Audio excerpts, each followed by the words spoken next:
주님께서 여러분과 함께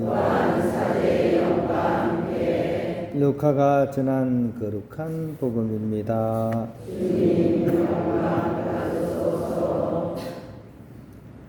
예수님께서 어느 안식일에 바리사이들의 지도자 가운데 한 사람의 집에 가시어 음식을 잡수실 때 일이다. 그들이 예수님을 지켜보고 있었다. 예수님께서는 초대받은 이들이 윗자리를 고르는 모습을 바라보시며 그들에게 비유를 말씀하셨다. 누가 너를 혼인잔치에 초대하거든 윗자리에 앉지 마라. 너보다 귀한 이가 초대를 받았을 경우 너와 그 사람을 초대한 이가 너에게 와서 이분에게 자리를 내드리게 할지도 모른다. 그러면 너는 부끄러워하며 끝자리로 물러앉게 될 것이다. 초대를 받거든 끝자리에 가서 앉아라. 그러면 너를 초대한 이가 너에게 와서 여보게 더 앞자리로 올라앉게 할 것이다. 그때 너는 함께 앉아있는 모든 사람 앞에서 영광스럽게 될 것이다. 누구든지 자신을 높이는 이는 낮아지고 자신을 낮추는 이는 높아질 것이다. 예수님께서는 당신을 초대한 이에게도 말씀하셨다. 내가 점심이나 저녁 식사를 베풀 때 내 친구나 형제나 친척이나 부유한 이웃을 부르지 마라. 그러면 그들도 다시 너를 초대하여 내가 보답을 받게 된다. 내가 잔치를 베풀 때에는 오히려 가난한 이들, 장애인들, 다리 저는 이들, 눈먼 이들을 초대하여라. 그들이 너에게 보답할 수 없기 때문에 너는 행복할 것이다. 의인들이 부활할 때 내가 보답을 받을 것이다. 주님의 말씀입니다. 네, 평화를 빕니다. 오늘이 8월의 마지막 날입니다. 그죠? 우리 8월 정말 무덥게 무더운 그런 여름의 한복판을 우리가 지났습니다. 그죠? 우리 옆에 계신 분한테 8월 한 달 동안 정말 이렇게 더위 때문에 고생 많으셨죠? 그래서 참 수고 많으셨습니다. 한번 인사할까요? 시작. 수고 많으셨습니다.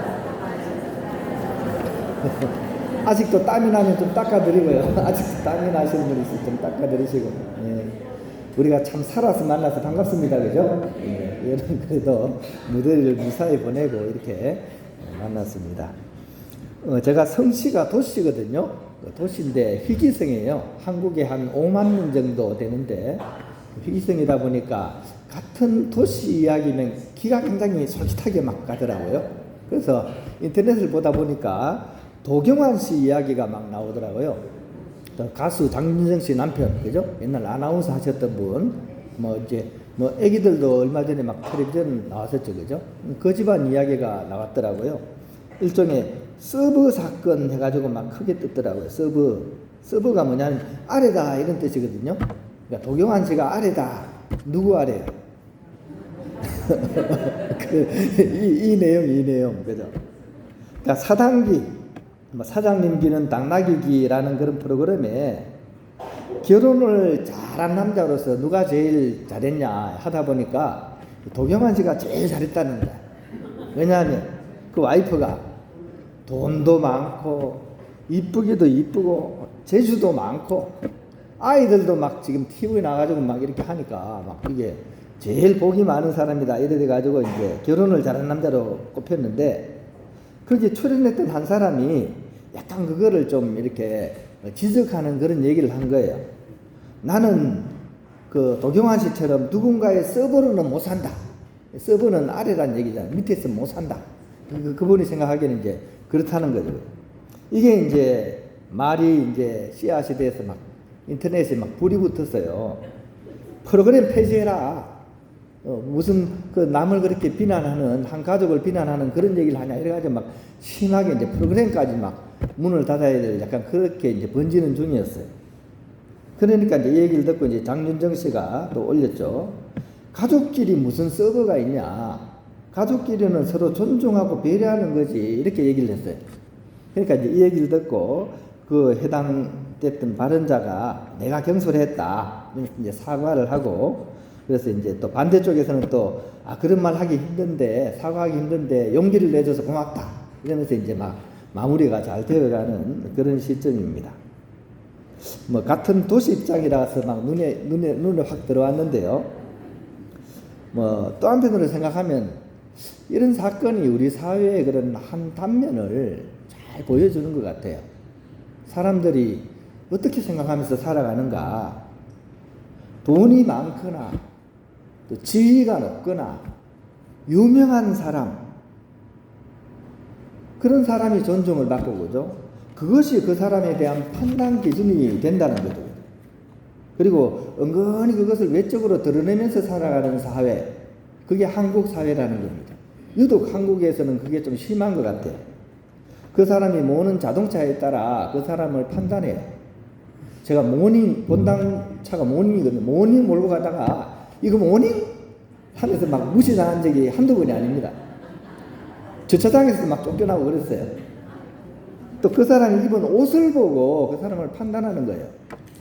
입은 품새로 그 사람이 어떤 사람들을 판단하는 거예요.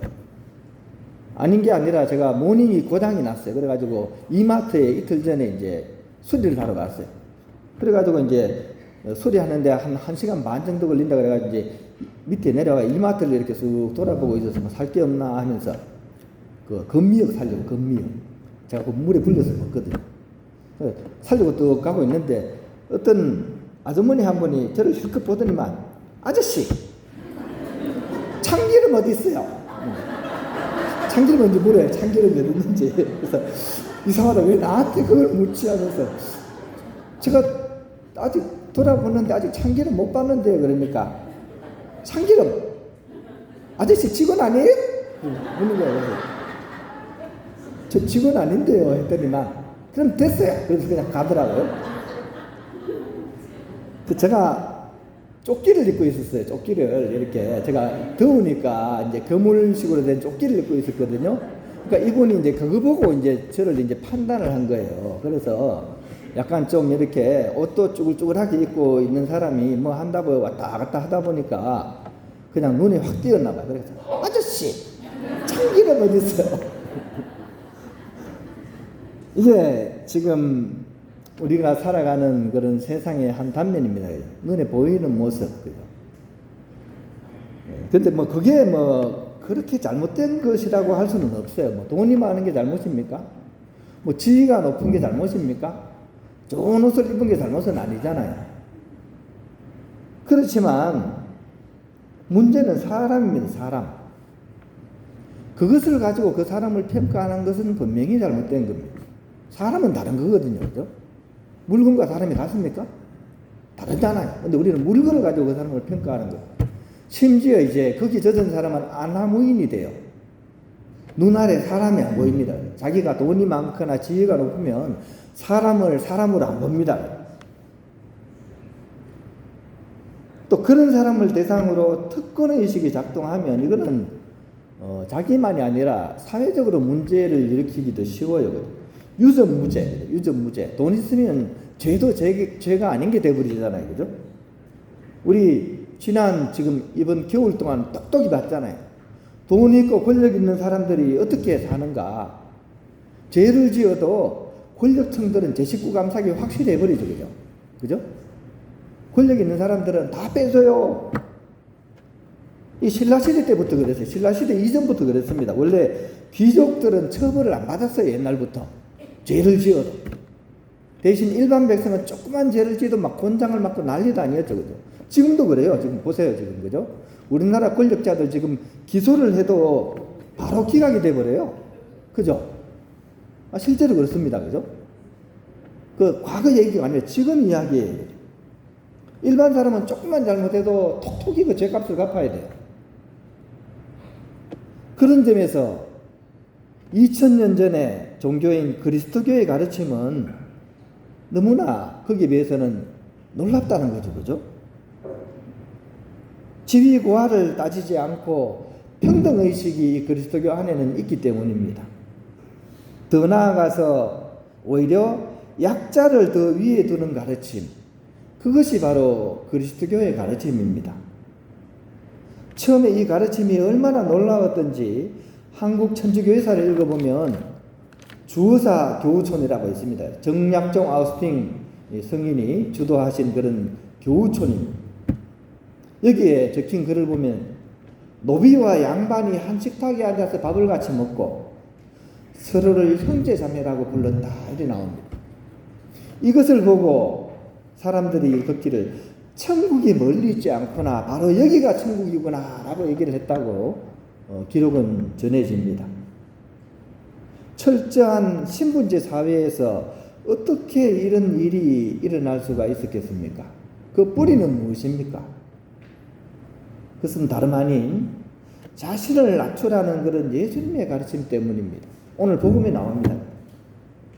누구든지 자신을 높이는 이는 오히려 낮아지고 자신을 낮추는 사람은 오히려 높아질 것이다 하는, 어떻게 보면 역설적인 그런 가르침입니다. 근데 왜 이렇게 해야 될까요? 이게 오늘 우리가 알아야 될 부분입니다. 우리가 왜 그렇게 해야 될까요? 왜 높은 데 있는 사람이 스스로를 낮춰야 되고 그렇게 해야 됩니까? 하느님 체험 때문에 그런 겁니다. 사회적 약자, 가난한 이들, 장애인들에게 향하는 그런 선행과 사랑 실천을 통해서 우리는 사랑 그 자체이신 하느님의 사랑을 체험할 수 있기 때문입니다. 사랑이 곧 하느님입니다. 하느님의 본질 자체가 사랑이십니다. 이걸 전문용어로 케노시스라고 해요. 신학적인 용어 케노시스. 자기 비하, 자기를 최대한 낮춰가지고 가장 낮게 내려오는 게 케노시스입니다. 왜? 온 우주를 창조하신 하느님께서 바로 인간의 눈높이에 맞게 인간을 되어 오신 것이기 때문에 이게 케노시스입니다. 그리고 당신의 모든 것을 온통 내어주고 섬기는 삶을 통해서 십자가에 달려서 당신 목숨을 봉헌할 정도로 우리를 사랑하셨기 때문에 우리는 이 가르침을 우리 마음에 새길 수 있게 되는 겁니다. 특히 종교인들이, 특히 그리스도인들이, 특히 천주교인들이 바로 이 모습을 실현시켜야 될 책무가 있다는 사실, 오늘 복음을 통해서 우리가 읽어낼 수 있어야 되겠습니다. 그럼에도 불구하고 많은 종교인들에게서 정반대의 모습을 보기도 합니다.